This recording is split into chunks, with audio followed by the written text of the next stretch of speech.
I'm Greg Flanagan, and this is Power Interviews. We do this about every other week. We bring somebody on, a solo agent, who has, in my eyes, absolutely crushed it.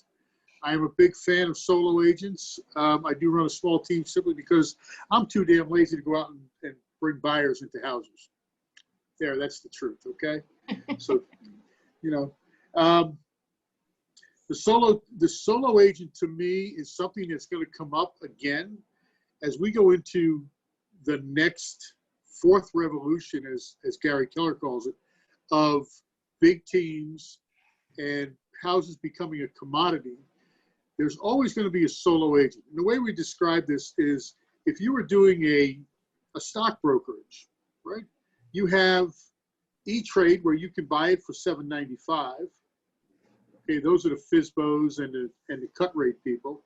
You have Charles Schwab. You listen to Charles Schwab, and they'll help you for $14.95 a trade. And at the end of the day, if you really don't want to know what your money's doing, give it to Merrill Lynch and just let Merrill Lynch spend your money all month. And at the end of the day, you get a statement. And we have three different choices going forward, I feel, in the years to come. And the first one is the FSBO, cheap product, bare bones, E-Trade type. The second one, the Charles Schwab, is going to be that agent that, you know what, I'll do this, you pay for that, and we'll go back and forth. Pretty much a discount broker type thing, where they give you some service, but not all. And the last one is going to be full-time agents. And I believe that, Stella, you're probably going to wind up in that last category because you like people, yeah. Right? Yeah, you like helping people. I do. And that's where the money is still going to be there. As the commissions get contracted and people start selling for 2, 1.5, 1.25, 1%, you've got to learn to stand out. And I think anybody that's got your talent and the other solo agents I interviewed in the past stand out amongst the crowd. So with that being said, that's the purpose of these solo interviews. With that being said, Stella, welcome. Would you mind giving us, how the heck did you get here? What were you doing? I mean, you're 22 years old right now, right? I mean, totally 22. You're 22. You have no life experience. Why don't you share with us what you've done in your career? Tell us where you've been and what you're doing. Okay, so my career actually goes back about 22 years, so that's scary.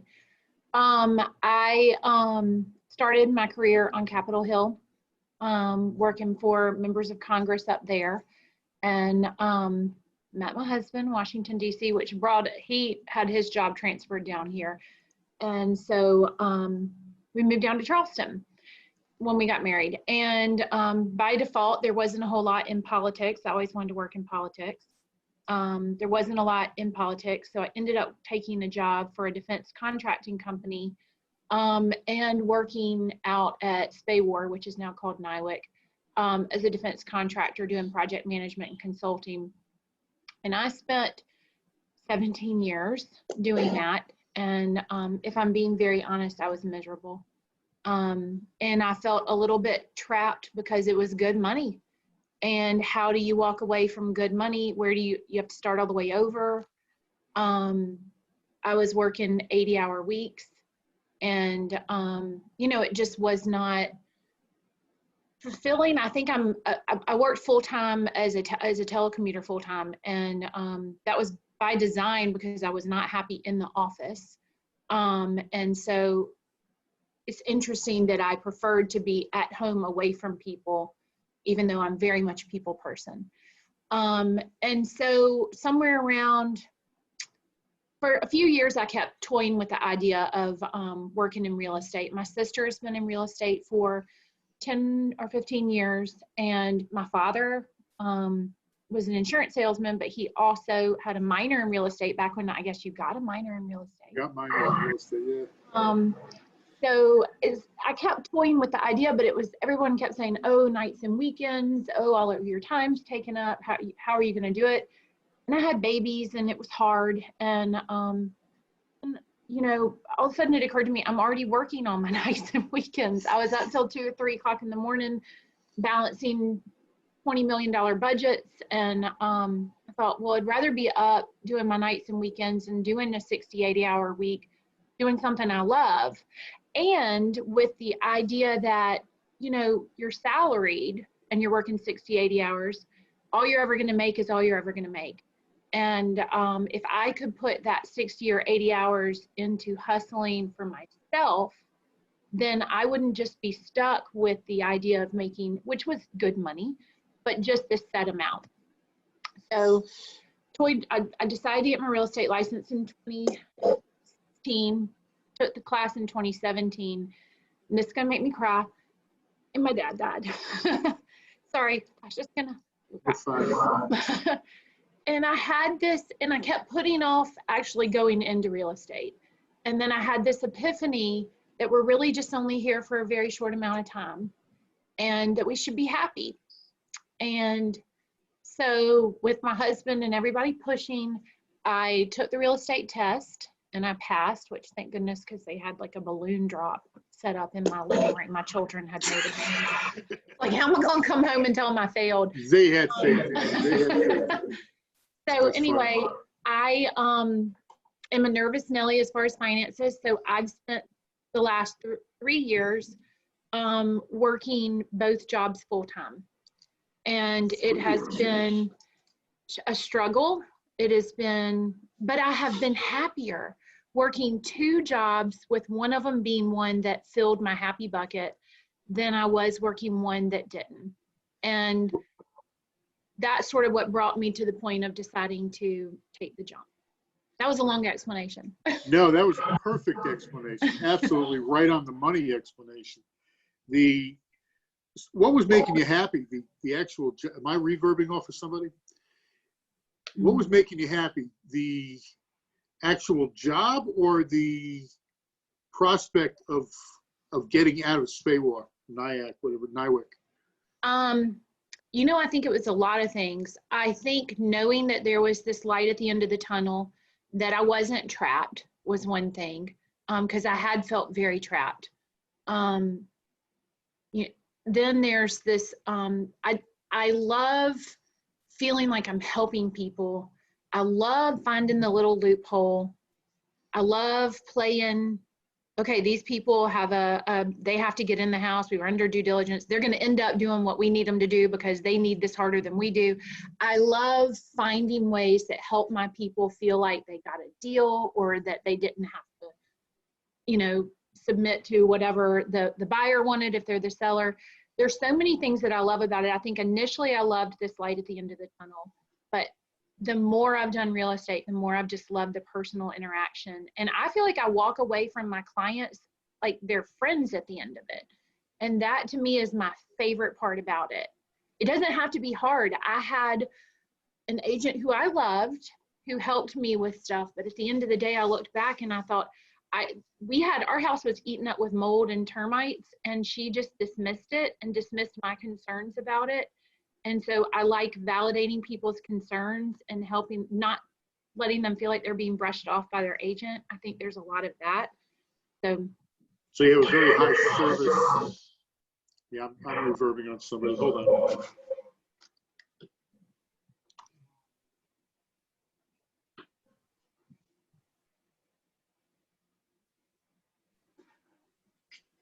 How about that, Greg? Does that work?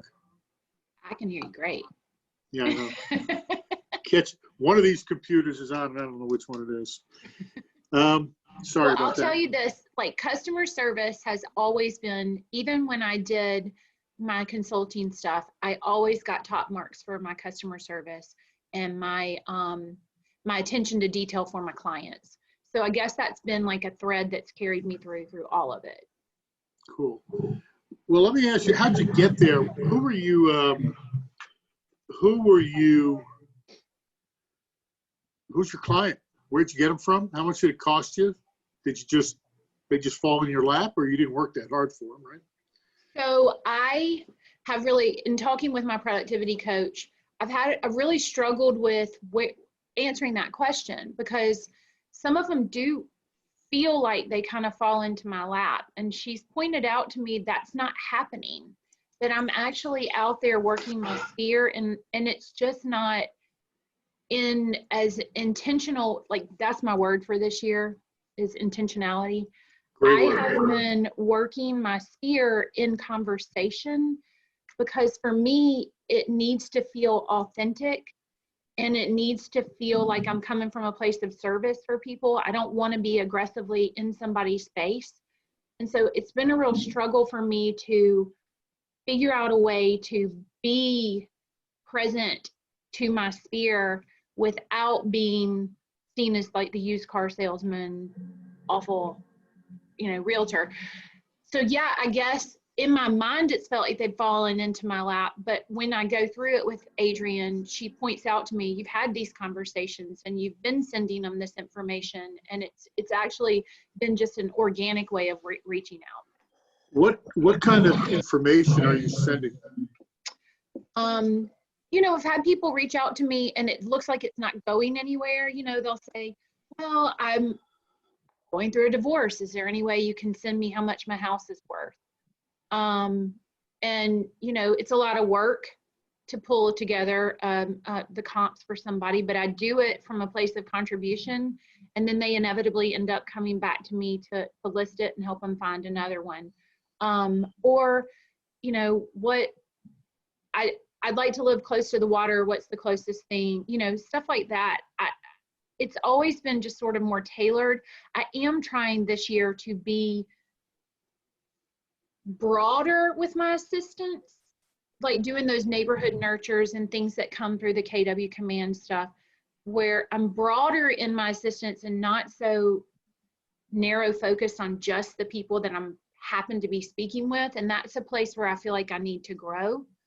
But that type of thing is kind of what I'm trying to do. Does that make sense? Cool.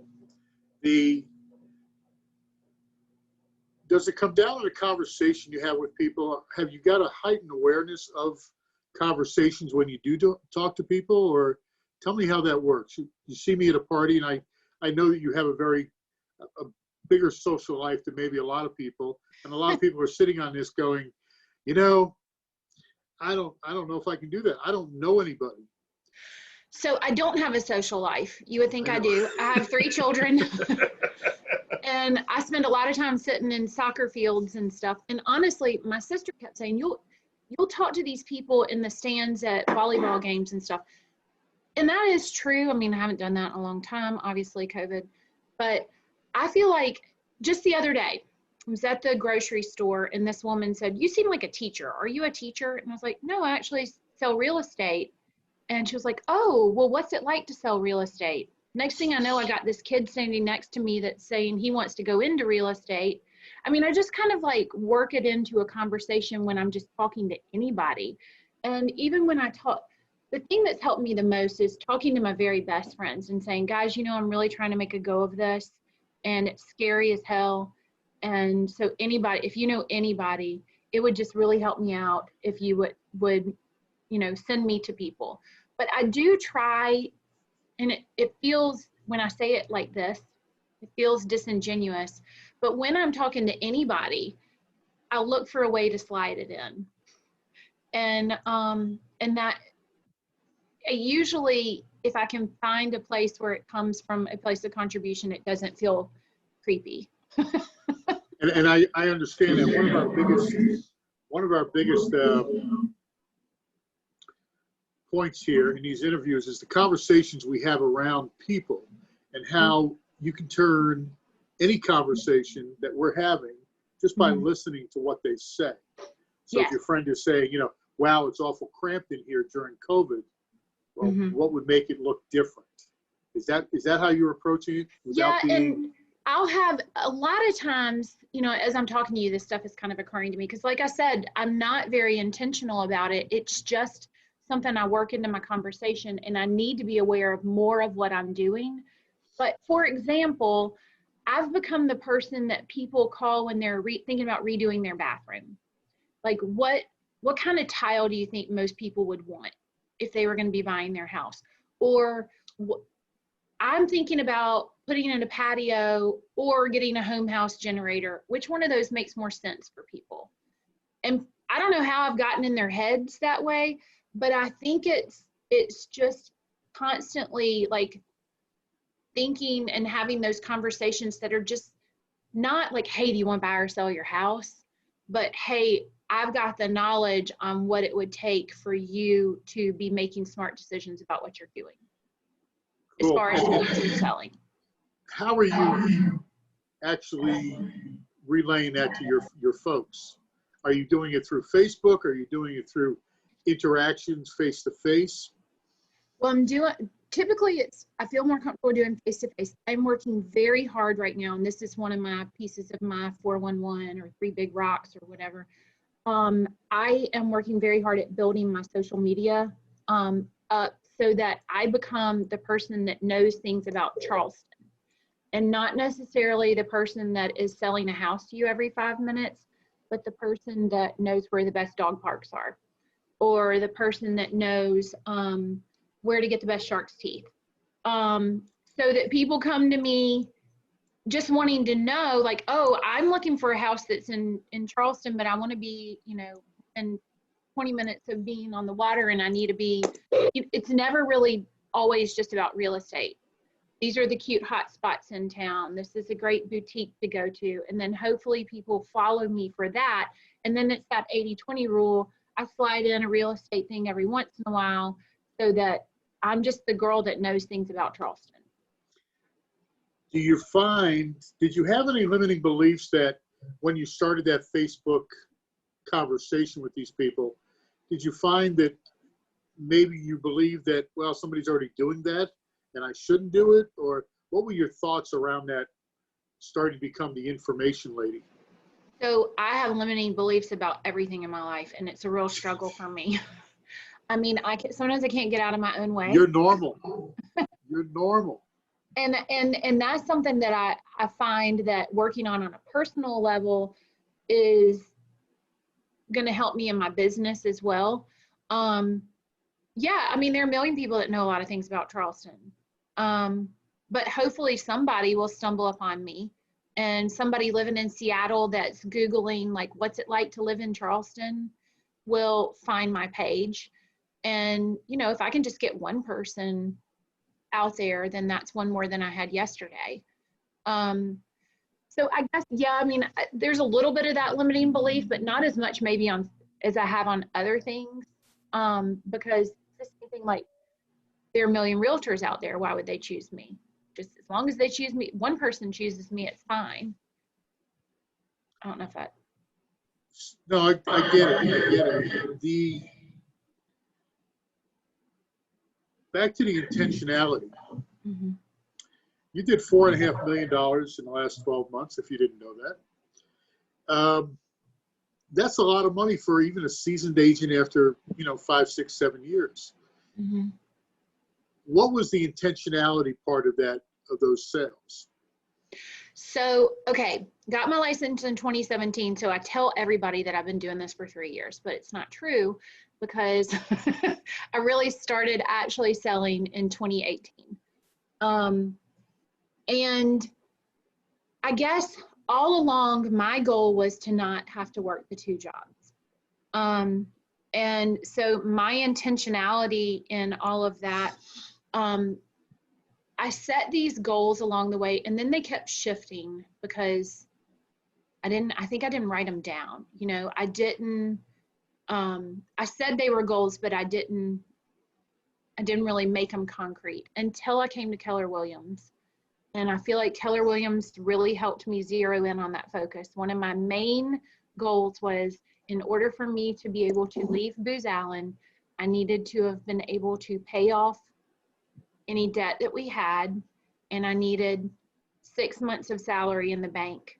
Because I'm a nervous Nelly about finances, I went to a doctor once who told me I was hyper responsible and I needed to diet. And I was like, I don't know how to do that. So sure. That's good. But the only way I could feel okay about making the jump was to have that 6-month goal. And so as far as my intentionality, I was bound and determined to make that happen. at the same time, I had a contract that was winding down at my business. So that gave me a timeline of, okay, I have to do it by this certain amount of time. So I just worked hard at having conversations with people. I did do a little bit of farming, and note to people out there, if you were listening to what Maggie was talking about farming neighborhoods in the team meeting, my very first farming thing I sent out was after my first deal. So in 2018, and they called me this year. She'd held on to my postcard for 2 years. So it does work. And that was the only time I've farmed, and I'm going back to it. Yeah, what'd you stop for? If it was working, what'd you stop for, right? Well, I didn't know it worked. She didn't call me for 2 years. It works. So now I know that it works. And do it. In the business, we call that multiple impressions over an extended period of time equals money. It equals a deal. So very good. Let's talk about family. Okay, so we got it that you're a very dedicated and driven person. You put your sights on something, you go out and you get it. And you're very systematic about how you want to get there. But then there's the whole family thing. You're working 2 jobs now. Obviously, income is a concern for a lot of people. And at Booz Hamilton, as a contractor, I'm suspecting you were doing pretty well. And replacing that income was, scary. A major goal. Where a lot of people aren't in that process. I mean, we might have some people here that are looking to replace $40,000, $50,000 incomes. And how do you let your family know that, hey, I'm going to be doing double time on double time? Okay, so this has been one of the best things. When my youngest child was 2, I came downstairs and she had a little play laptop open and she's typing on it. And I said, Catherine, she goes, I'm working. And then she picks up this play flip phone and she's on it. And I said, Catherine, she goes, I'm talking to my boss. Shh, no talking, I'm talking to my boss. And I just had this epiphany that I wasn't modeling work very well for my children, and that they thought that you had to be miserable to work. Right. And they thought that work came first. And honestly, it kind of did. I mean, because I was at the mercy of other people's timelines and I had some unrealistic things that would happen. And so for me, figuring out how to show them that you could love what you do and that work wasn't just drudgery was really important. They have seen the change in me as a happier person, and they love that I'm selling real estate. And they know we've had some conversations about the fact that, especially with COVID, it's been very, very hard. My production should be way higher than it is. But since COVID hit, I've really kind of dialed everything back and really focused on them, almost to the point where I'm so worried that they're not able to see people, that I feel like I'm supposed to be entertaining them and I'm sure all the mothers out there, Wendy, nod your head for me, please. All the mothers out there, we feel so responsible for their happiness right now because they don't have anybody. And it's almost gotten unhealthy for my business and for them. So I did have a sit down conversation with them a couple of weeks ago when I decided to make this jump. And I said, look, guys, we love having fun and being able to be on soccer teams and being able to do all of these things. I can't pay for those things unless I am working. And when you come in and you want to complain to me about each other and you want, all these things, every minute that I'm not working is a minute that I'm not able to pay for soccer. And so we're going to have these set hours of the day where I am doing work stuff. And I want you to call me if you really need me. I'm here. But this is not going to be the same as it was when I just could stop what I was doing and then work later at night. I've got contracts I've got to turn around. I mean, I had very grown-up conversations with them about their role in my success. and our success as a family. And Cool. we've talked about things they would like to do. They want to go on trips. And we no longer really give Christmas presents. We give trips. So I was like, if y'all want to do these things, we all have to work on this together as a family. That's they really cool. stepped up. They're doing laundry. Whoa. That's great. That's wonderful. And looking at the family, and I keep track of you on Facebook. I'm a stalker there, which I think is just, you've got an amazing family with a lot of support. And Wendy wants to know, how old are they? 14, 12, and 10 next month. So 14, they're not 12. too young to do laundry. The Tide Pods, you just throw them in there. They can do it. There you go. Separate the clothes, darks, whites, throw it in. 8-year-old can do laundry, Wendy. I see that. They can do it. Good for you. Have you, as a working parent, and a lot of people on here are working parents dealing with this COVID, a little bit off the subject of how you went from transitioning from full-time to full-time. Have you structured your real estate business around your day? Do you shut the phone off at 7 o'clock? Are Sundays sacred? I don't work on Sundays, and I tell my clients that. I do not work on Sundays. Do you have those boundaries set yet? That is one of my goals. In fact, it's another one of my big rocks this year. I feel, and it's part of my, I guess, indoctrination from my consulting days, where I feel like I have to be on all the time. And we don't.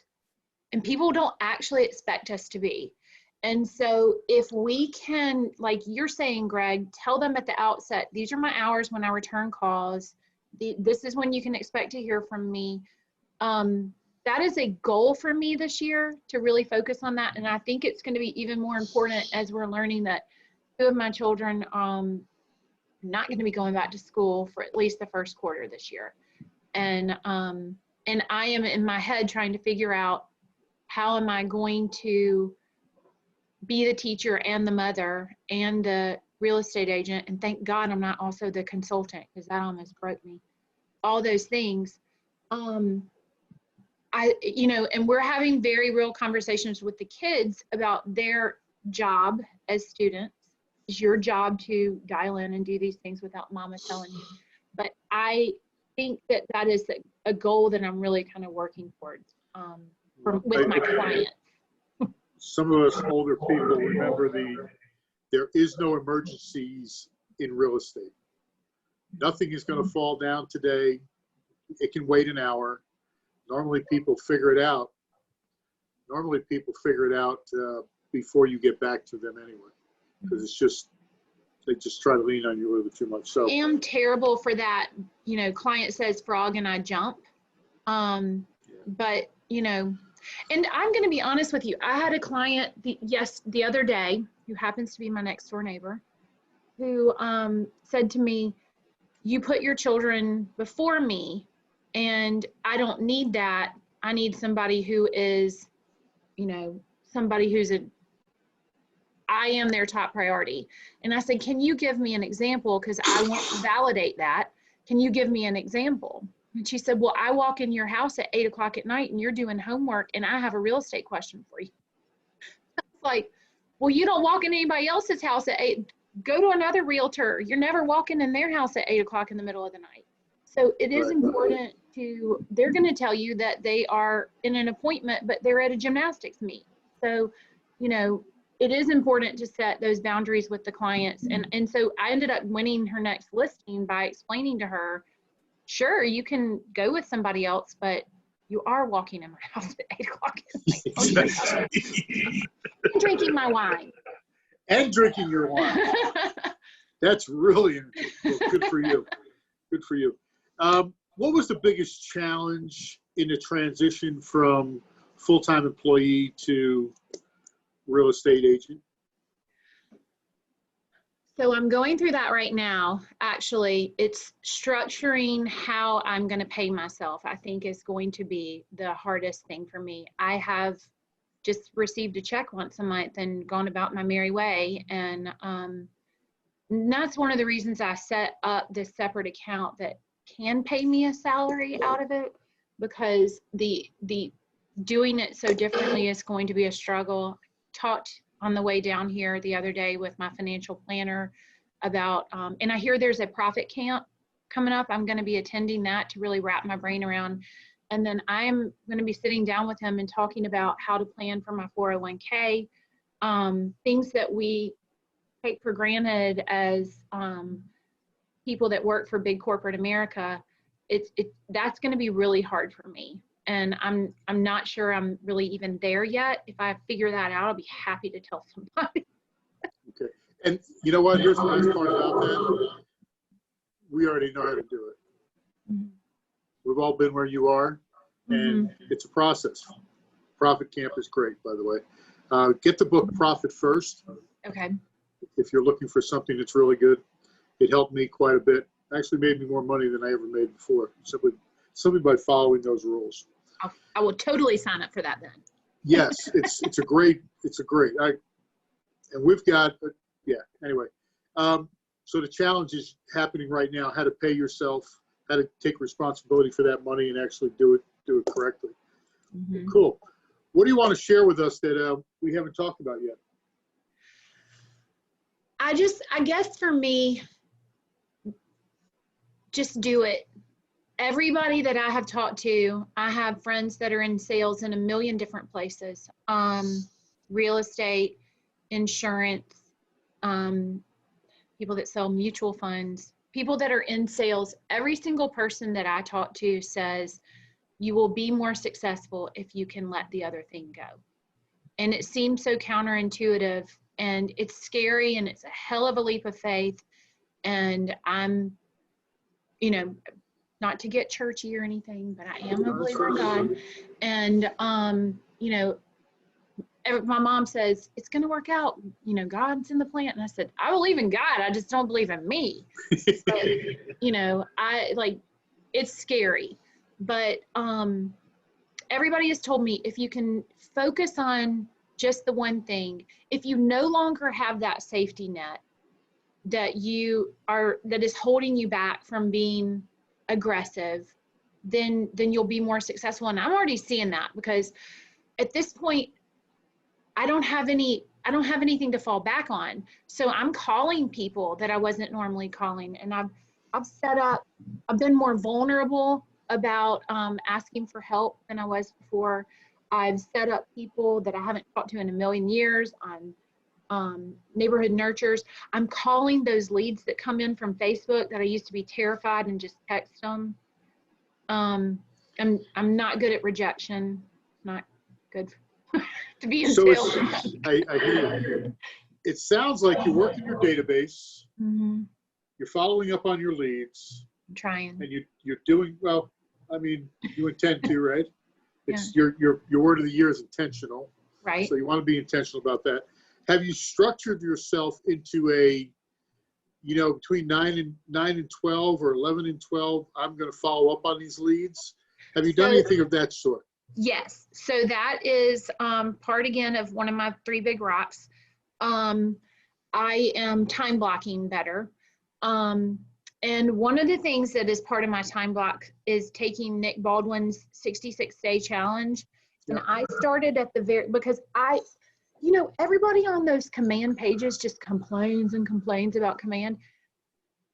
I guess because part of my background is doing requirements gathering for software builds, I have a little bit more patience for it, because I understand that in the background, they are constantly improving this stuff. Command is awesome. And it's one of the things that brought me over here from Berkshire Hathaway, because there's just so much potential in it. And if we can figure out how to harness that as agents, we can't help but be successful. There's a lot that's already set up there.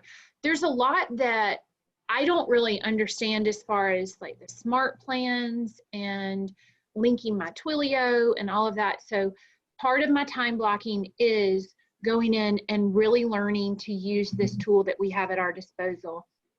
And I would suggest everybody do that, because if we can automate a lot of this, then you've freed up your time to go do the other stuff. Make money. Mm-hmm. So make money. And I agree with you there. In the last 30 days, I've probably brought in 192 leads from Command for like $70. That's awesome. So yeah, I need and to it's see very, your ads because mine are not that successful. well, and that's the conversation, is what makes it successful and what doesn't. I think this is not the one thing this is not is a Keller Williams promotion, but they do have it dialed in. I've been through on a couple of lead generation builds, the front of the build, and I understand that too.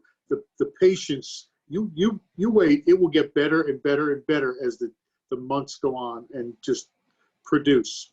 So well, and I think definitely. that's probably like anybody, if you're not KW and you've got, like Berkshire Hathaway had this huge system, go learn your tools, learn anything you can do to help you free up your time to go make money in a different way.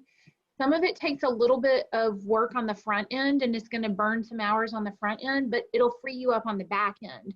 So just figure out what those things are, especially the ones you don't want to do and you would rather automate. Get those off your plate. If you were to give everybody here a bit of advice, what would it be? As looking at for the transitional part. And if there's more, add that. Okay, so first I'm going to say that if I had one piece of advice, it would be to find what makes you happy and do it.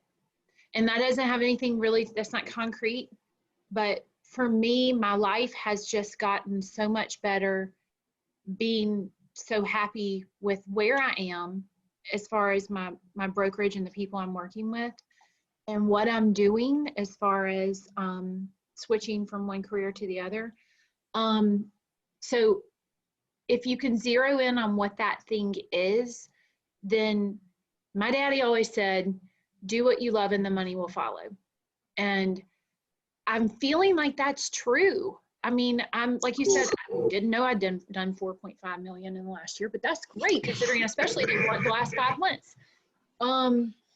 But as far as my suggestion for transitioning from one thing to the other, if you can just come up with a plan, what would make you be okay leaving? If you're trying to decide between like working the 2 jobs or leaving and going to the next, really sit down with your significant other or yourself and say, what would be the thing that would make me feel comfortable making this jump? For me, I needed 6 months in the bank. And, you know, I had to the penny 6 months in the bank. It was crazy. It was like it was meant to be. It was like someone saying, just do it, take the jump. But for me, that was what it was. So identify what would make you feel comfortable. Because if you've got a pipeline and you've got 6 months in the bank and you've got a pipeline, then the chances are you're going to be okay. So figure out what that thing is and then write it down, stick it on your wall in front of you and work towards that goal. And then when the time comes, actually leave. Because the time came for me a year ago and I was still too scared. And I didn't do it. And I've spent a year churning and burning, and I could have been doing something that made me happier. Very inspirational. Very inspirational. Anybody have any questions? Pop them into the chat. Stella, I was impressed with you from probably the second day I met you, because I understood where you were and what you were doing. And just watching you hang a shelf, to me, was like, there's a girl that wants to get something done. You know, I mean, hanging a TV set up there. So Jade, thank you for sharing this experience. Well, good. Jade, you can do it. And you and I need to talk about that deal, that land thing, because I do need to pick your brain about that. And that's another thing. Ask fellow agents for help. Everybody, and that's one of the things I love about our brokerage. Everybody wants to help. I haven't met a single person that is like, I would prefer not to assist you. Yes, Wendy, you can talk your question. Awesome. Okay, can you guys hear me? We sure can. Okay, I have had the privilege to get to know Stella a little bit, and Stella, you are an inspiration. Let me first say that, and thank you for doing this. But one of the things I've gotten to know about you is that you are not a type A personality, I don't think, with, very regimented. One time you told me, like, I don't know how I capped. It just kind of happened. And I think that was you were talking about your first year. And so my question to you is, because I identify with that personality, I'm not one to schedule, myself 9 to 12 with lead generation time and commit to that. With kids, I find it to be impossible. Even when they're in school, I just, life happens. Mm-hmm. And that's one of my challenges. I feel like maybe you are kind of there in some way as well. When you look back on your first year and you capped that first year and, then on to make, $4.5 million is huge. What do you, speak to that a little bit, and how, even if you're not regimented, you can still get there? Like, where were your boundaries? How did you make that work? So it's interesting because I am super type A about so many things in my life, or I adjust that. I was until I had children. Like, I had a plan for everything. I had a color coded everything. I was binders and spreadsheets, and I'm still very spreadsheety. Sometimes to the point where it's like distracting from actually working. But there's something about these little creatures that run around in our house that just distract us from everything we need to do. And I mean, you can sit down and have the best plan and the best everything, and then somebody, clogs a toilet, or, there's just you can't think of enough colors on the wall, or my friend had her child shave her head off yesterday. I mean, like, what are you gonna, she's at school with a hat on now. But they're so distracting, and it's so hard. And I think, Wendy, the number one thing is to just, like, give yourself grace. And I think that there have been so many times where, and I have, Casey Sexton and I are doing, like, checking in with each other. What did you do today? What did you do today? And sometimes I don't even respond to her because I can't even get to that and say, I didn't do anything. I think that the goal is to maybe just do more tomorrow if you can. And then if you can't, that's okay. And don't beat yourself up. I used to be somebody who, like, unless I could do it all, I would maybe just be like, well, if I can't get to it, then if I can't get to all of it, there's no point in doing any of it. And I guess I've adjusted from that. And any little thing, even if I make one call or I send one email, it's more than I did if I didn't. And just not beating myself up. I'm terrible about that idea of the 9 to 12 time blocking. And What terrifies you? I know I'm terrible at it. Oh, terrible. But this is one thing that I've learned. And here's one thing I've learned. I cannot get to the lead gen until I've tackled the contract stuff. For me, that is just so, like, it's over there hovering above me. I need to respond to the repair addendum. I need to do this. I need to do that. And so I can't focus on getting the other stuff. Where most people do their best lead gen during the morning, and that's what the book says to do, I have now adjusted it to where I do all my contract stuff and the has-to-dos first thing in the morning so that I can mentally move on to the next. Is that helpful? That was Adrian's idea. That's appreciate it.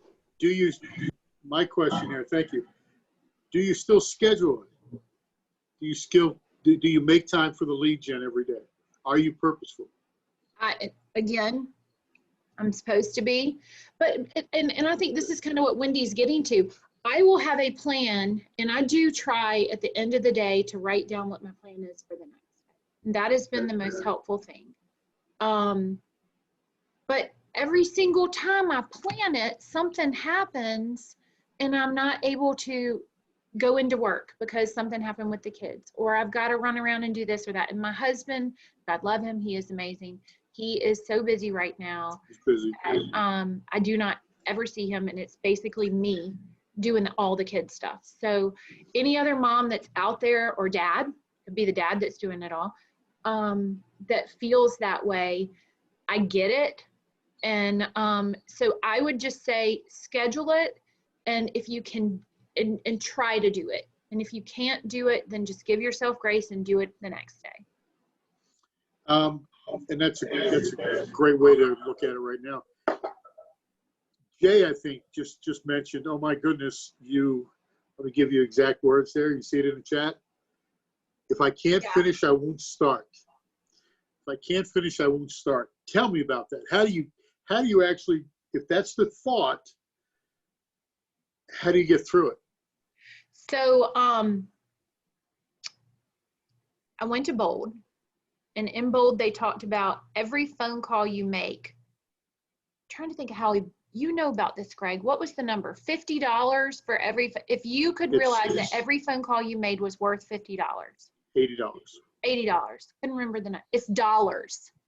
Yep. So I just say, okay, I'd like to make, 100 phone calls today or whatever that is. But if I can just get to one, that's $80 that I potentially made today.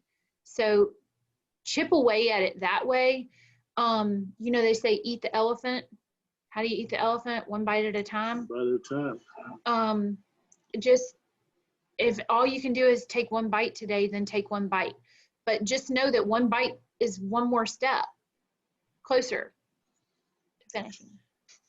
And that is a great way to look at it. Do you feel that an assistant would help you, or maybe a nanny would help you make more money in this business? And would it be fulfilling? So one of the things that's been a real struggle for me is I always wanted to be a stay-at-home mom. I never envisioned that I would be working. And so there are certain things that my mom says, like, you should outsource that, but that's where my joy is. And so being there when my kids need me is my joy. I don't want them to feel like I outsourced that, even though that's really me. They would never care. That's me. And in fact, when I worked at Booz Allen, I had a nanny that came in 5 or 6 hours a day and took them off and let them run around. I actually probably prefer it to me. Let's be very clear. Especially now that I have 14-year-olds. You don't want anything to do. But as far as the assistant thing, what I think has been the biggest help to me is I hate that transaction coordination paperwork. I hate it. Nobody likes doing that anyway. And when one of the very first team meetings that we had, they talked about the hours you spend on that and how much your hours are worth. So I have gotten a transaction coordinator in the past. I'm a little bit nervous to do it now that I don't have this backup money in the background. That will be the first thing that I take back on as an expense when I get busy. Right now it's just me doing it. And right now I just have a few deals out there and it's not too hard, but that would be more even than an assistant, just handing off that transaction coordinator stuff, which for the control freak in me was very hard. And I will be honest with you, my very first time I hired one was a disaster. The girl didn't even get back in touch with me until after we closed. And I was like, I'm not paying you. It was terrible.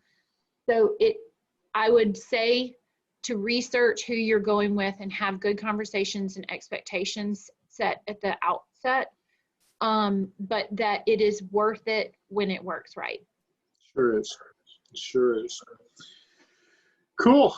Stella, you've done a fabulous job. You've done an hour without even thinking about it. I can't thank you enough. I think you've helped a lot of people forward with this. You'll see this is available on our Facebook page, Power Interviews actually. And it will be, you'll find that usually I get about another 20 to 25 plays out of it. So you're not only a rock star to these people, you're also a rock star to a few more. Well, I love it. And I will say the number one thing that I miss right now is the energy from going into the office. And so that is one thing I wanted to put out there. I've spent so many years, I'm good at telecommuting. I've been doing it for 15, 17 years. I know how to telecommute. But going into the office and having that mind share and everybody working together, there's so much energy in that. And so I'm looking forward to hopefully being back in the office more than I have been this summer. I was there yesterday, and it was pretty snooze No, fest. we all need to go back in and feel the energy again. Even if you got to wear your mask, we don't care.